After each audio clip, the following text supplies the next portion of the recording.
Bienvenue dans le podcast de la Commission nationale du débat public.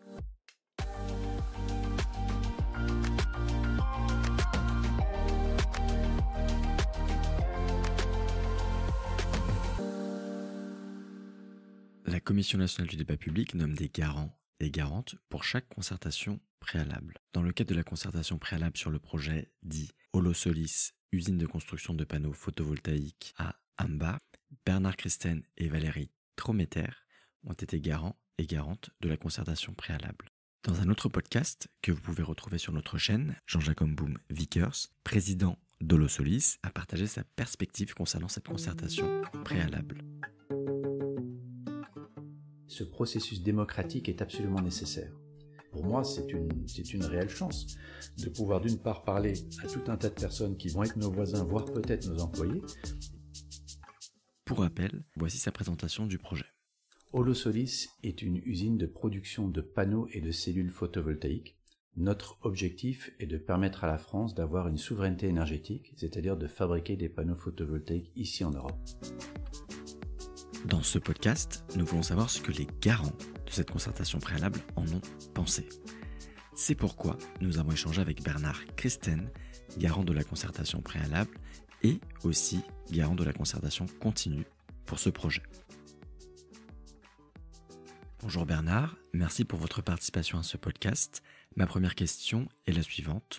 Quels étaient les points d'attention, de vigilance avant le début de cette concertation préalable pour vous en tant que garant? La concertation Holosolis avait été précédée par donc de 2023, a été précédée par une concertation sur un projet similaire, REC Solar, qui visait à peu près les mêmes objectifs de production de panneaux photovoltaïques en quantité, en impact emploi, etc., en 2021. Donc, on bénéficiait effectivement dans cette concertation de l'acquis de cette première démarche. Donc, les points de vigilance à l'époque étaient d'abord un premier niveau sur les risques, puisque la commune directement riveraine du site de Villars-Waldes est déjà impactée par un site Céveso à seuil haut, l'usine Ineos, qui est situé à l'ouest, sud-ouest de la commune, alors que le site de Ambar, pour le Solis, est situé à l'est. Donc l'idée, c'est de dire on est pris en sandwich entre deux sites Céveso haut. Donc ça, c'était une première crainte, sachant qu'entre les réglementations Céveso ont totalement changé,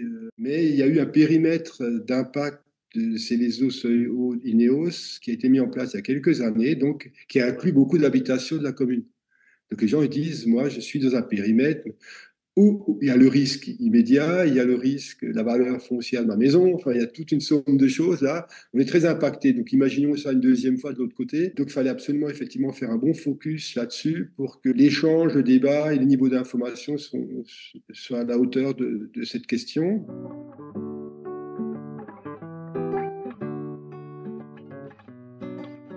Le deuxième sujet, c'était, là aussi, si je prends les riverains, la problématique du risque, bruit, nuisance, puisqu'ils ont eu la plateforme du site industriel a fait l'objet d'énormément de nivellements, de remblaiements, de manutention, et qui ont généré pendant plusieurs mois des nuisances sonores très importantes. Et donc là-dessus, il y a eu, j'en dis, il y a les travaux, et ensuite, si l'usine tourne, est-ce qu'on subit la même chose? Donc là aussi, il fallait faire un focus précis sur ces questions-là. Les ingrédients étaient favorables pour être rassurants, si on peut dire, mais encore fallait-il ne pas squeezer la question, quoi. L'autre point, c'était qu'il lui était plus porté par les associations environnementales, c'est-à-dire la problématique de la consommation d'eau, puisque les process industriels de ce type consomment une quantité très importante d'eau. Donc, la question, c'était la rareté de la ressource aujourd'hui et demain, hein. Donc, il y avait vraiment une focalisation là-dessus. Et l'autre point portait sur l'origine des capitaux de porteurs de projets. Si je prends REC Solar, on était sur des capitaux chinois. Et ça avait créé des craintes qui, en fait, en plus dans l'opinion, comme le projet a capoté, si on peut dire, disaient, bah, il s'est fondé. Donc, ils craignaient qu'une entreprise vienne et reparte aussi vite qu'elle est. Donc, il y avait effectivement aussi un petit contexte là-dessus. Ça, c'était le point de départ. Avec, pour le Solis, la concertation REC Solar avait des acquis. Elle a permis de bien progresser sur la compréhension des enjeux Céveso, sur les problématiques des risques, des nuisances, si on peut dire ensuite sonores, etc. Et donc, il y avait déjà des acquis, et Holosolis est parti en prenant en compte l'acquis de la première concertation. Et donc, il y avait à avoir les points de vigilance sur ces points-là, sachant qu'il y a eu au départ déjà des progrès. Sur l'eau, par exemple, la communauté d'agglomération avait travaillé la question pour que la ressource mobilise pas la ressource eau de source, mais uniquement les eaux de rivière. Et donc, c'est un circuit, je dirais, on aspire en amont du projet et on rejette en aval, donc avec des enjeux de fluctuation faibles. Donc, là-dessus, il y avait de quoi aussi marquer des progrès sur lesquels les associations environnementales en particulier, d'évidence, allaient être hyper sensibles. Donc, on avait, je dirais, des points de vigilance et des évolutions positives entre projet numéro 1 et projet 2. Donc, entre guillemets, on était plutôt à se dire, les ingrédients, parce que la première concertation s'est bien passée. Donc, on allait dire, les ingrédients sont favorables pour qu'elle se passe bien aussi. Après, par contre, mais justement, il fallait être vigilant pour que ça soit le cas. Parce que ce n'est pas parce que les feux sont verts qu'il n'y a pas de risque. Et donc, il fallait, premièrement, est-ce qu'on est capable de remobiliser les acteurs? Donc, il y avait l'enjeu, la vigilance numéro 1, c'est les feux sont relativement verts, mais il faut que cette nouvelle concertation joue son rôle à plein. Donc, première vigilance, c'était réussir la remobilisation, et voire l'amplifier, bien sûr. Parce qu'en plus, on était en une époque Covid la première fois. Donc, il y avait l'enjeu de réussir cette remobilisation et de poursuivre l'approfondissement de tous les points de vigilance.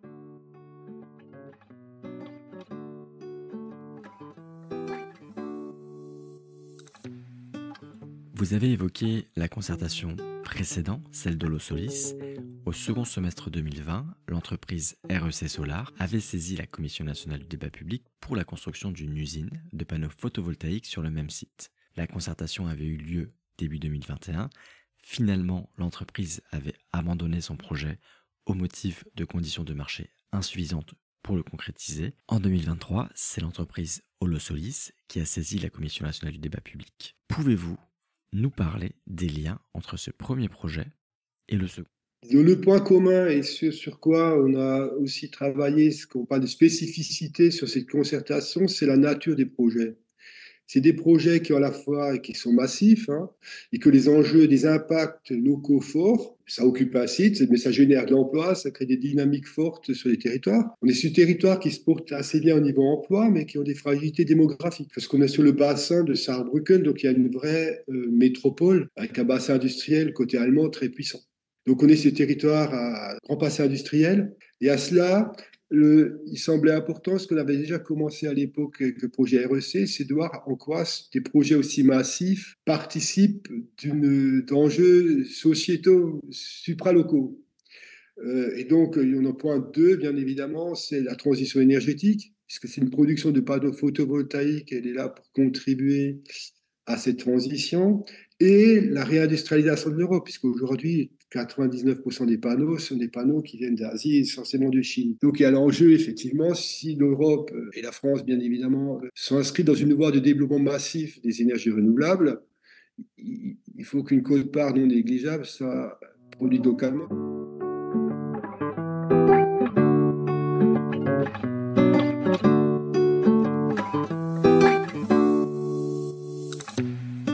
On avait déjà mis l'accent, tant soit peu, sur cela au moment des REC. Et l'idée, c'était parce qu'entre-temps, il y a beaucoup d'eau qui a coulé sur les ponts sur ces sujets-là. Ils se sont renforcés en tant qu'enjeu et se sont renforcés en termes de conscience collective. Post-Covid, là, du genre, la transition énergétique, ça s'est vécu de manière de plus en plus partagée comme une priorité. L'enjeu de réindustrialisation de l'Europe également. À vous entendre, la vision des porteurs de projets pour ces deux projets, le projet donc de l'entreprise REC Solar et le projet d'Holosolis, est qu'ils s'inscrivent dans les objectifs de la transition énergétique au niveau européen. C'est donc un enjeu supralocal, alors que la concertation était infralocale, puisqu'elle était sur un territoire particulier. Y a-t-il eu une information là-dessus auprès des publics de la concertation? Donc là-dessus, l'idée, c'est vraiment de faire une pédagogie, j'ai appelé ça au sens le plus positif du terme, de l'université populaire, sur cette question de la compréhension de la place. Si je prends une clé, l'Europe a un objectif de neutralité carbone 2050 et à l'horizon 2030, le photovoltaïque a une courbe d'objectifs de production très importante et il est souhaité que 40% de cette production de panneaux, d'installation de panneaux et donc de production de panneaux soit européenne. Donc l'idée, c'était vraiment de donner sur les transitions énergétiques, la manière de chaque technologie peut y contribuer et la place du photovoltaïque dans ce panel et la place de l'Holosolis dans le sous-ensemble. Et ça a été effectivement aussi très apprécié par les publics. Hein, les publics, donc, c'est les associations et les habitants qui ont participé. Voilà. Donc ça, c'était très important. Et deuxièmement, et effectivement, après, il y a les dimensions locales. Et pour la concertation, l'idée, c'est que le maximum d'acteurs et le maximum de cette vision la plus globale du sujet. Je pense que ça a été aussi très apprécié par les publics. Quand on a fait ces temps-là, ils ont été évidemment, je pense, bien vécus. On aurait pu s'attendre à ce que le public dise ça ne nous intéresse pas. Nous, ce qu'on veut, c'est le local. C'est important que les publics, effectivement, montrent qu'ils ne viennent pas simplement avec leur petit étendard sur une question personnelle, hein, qu'ils s'inscrivent bien. Donc, cette appréhension en sagesse, je dirais, d'une dimension globale, elle a été au rendez-vous et c'était très, très positif dans l'esprit de la concertation. Merci pour cette précision. La seconde concertation, la concertation pour le projet de l'Osolis, a donc eu lieu dans un contexte caractérisé par une concertation précédente pour un projet similaire, au même endroit, porté par une autre entreprise quelques années auparavant. Il y avait donc un enjeu de remobilisation des publics, et cela m'emmène sur la dernière partie de notre échange. Comment jugez-vous la concertation préalable au niveau du droit de chacun et de chacune à l'information et à la participation? Effectivement, l'un des enjeux, c'était de réussir à avoir une mobilisation au moins aussi forte que la première fois, parce qu'elle était relativement positive, et l'amplifier autant que possible. Donc, il y a toujours un risque quand ça repart, c'est qu'effectivement, le soufflet retombe et puis que ça n'accroche pas. Donc, donc, il a été important de réussir une information quantitativement à la hauteur et aussi, je dirais, suffisamment qui suscite le désir de venir. Hein. Voilà. Et donc, là aussi, on a un outil important sur le territoire. Il y a une télé locale qui a un impact fort. Il y a la presse qui a un impact fort aussi, la radio. Donc, tous les vecteurs ont été utilisés et ça a fonctionné. Ensuite, la participation était à la hauteur. Je pense qu'on est quand même sur des volumes de participation. Je pense que, sauf des sujets hyper conflictuels, où vous avez des oppositions massives, hein, et là, ça mobilise de fait, sans que vous fassiez rien, vous n'avez pas, il est difficile d'aller au-delà en termes de mobilisation. L'autre point, cette mobilisation n'a pas été que quantitative. Je dirais, tous les ateliers qu'on a menés, il y en avait 5, il y avait une journée de terrain aussi. C'est des séances qui ont duré, la plus courte, 3 heures, mais nominalement 4 heures.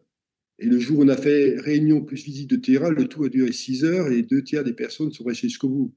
Et les réunions en tant que telles, les ateliers, 95% ou 99% des gens restaient toute la séance. Ils restaient parce que les séances n'avaient pas assez duré par décret. Elles avaient assez duré de par leur propre dynamique du jour. Et donc, c'est en soirée toujours. Et donc, ça veut dire que les gens étaient impliqués. C'était important, cette participation, des gens impliqués et préparés.